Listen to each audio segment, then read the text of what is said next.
kapangs, good morning. Ngayon ang gagawin kong luto dito sa pusit na malaki ay adobo sa gata. Ang ingay ni Cloudy. Cloudy! Yan, galing pa yan sa probinsya. Kaso mga ilang linggo hindi tayo pwedeng kumain ng mga lamang dagat dahil tayo nagpa-inject ng anti-rabies. Protection lang para sa sarili. Ayan, pakuluan ko lang siya para matapon yung sabaw. Kasi pag niluto mo siya na hindi maalisan ng sabaw, matubig masyado, hindi magana yung ating gata. Mga kapangs, ang sinasabi ko, nagtutubig kasi yung pusit natin. Kailangan talaga alisin muna yung sabaw. Yan.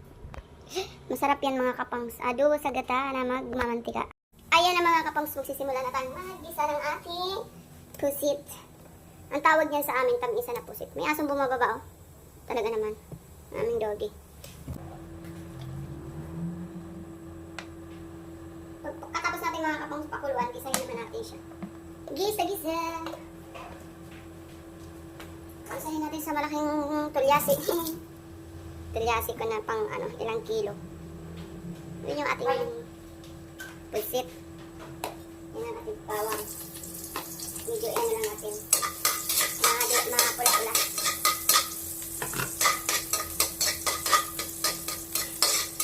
Sayang daw mga kain. Silabi ko lang.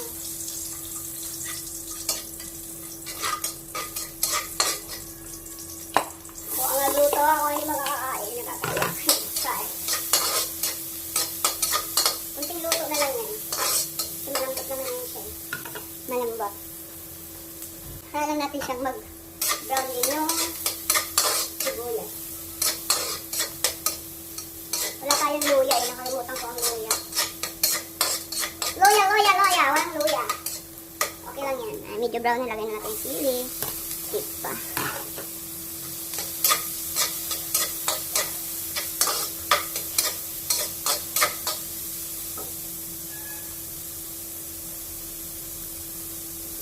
Paminta.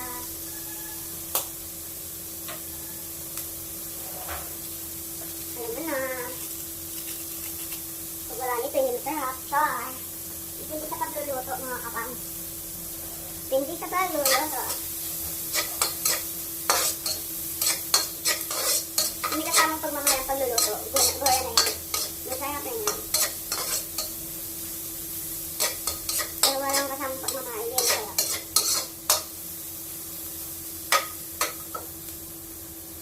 Sarap.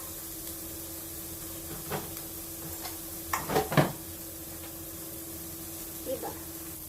Ayan, medyo na mga kapit. Mag-dry na ang ating sili. Ilalagay na natin ang ating pusit. Ano na natin ito saan? Isabitan din natin. Hanap yung tubig.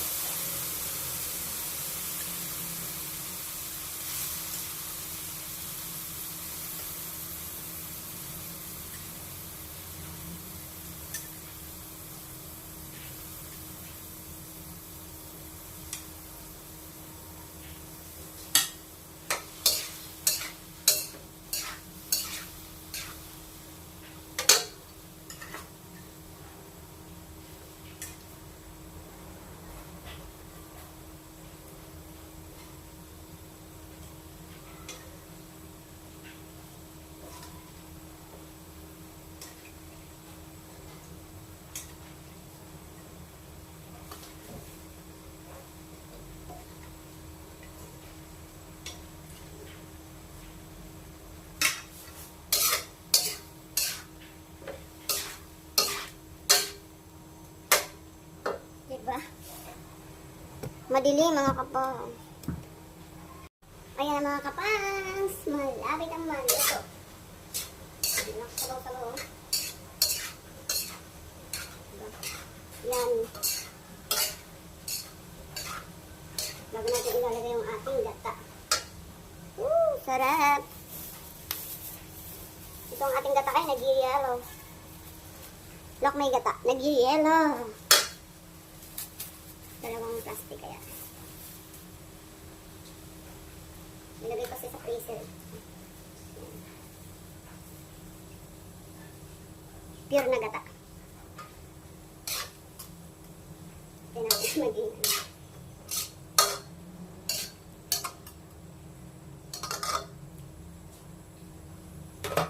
sarap.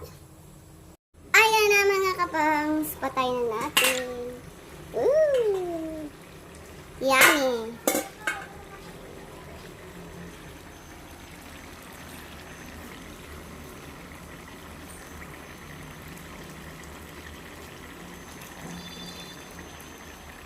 Sarap, kain na.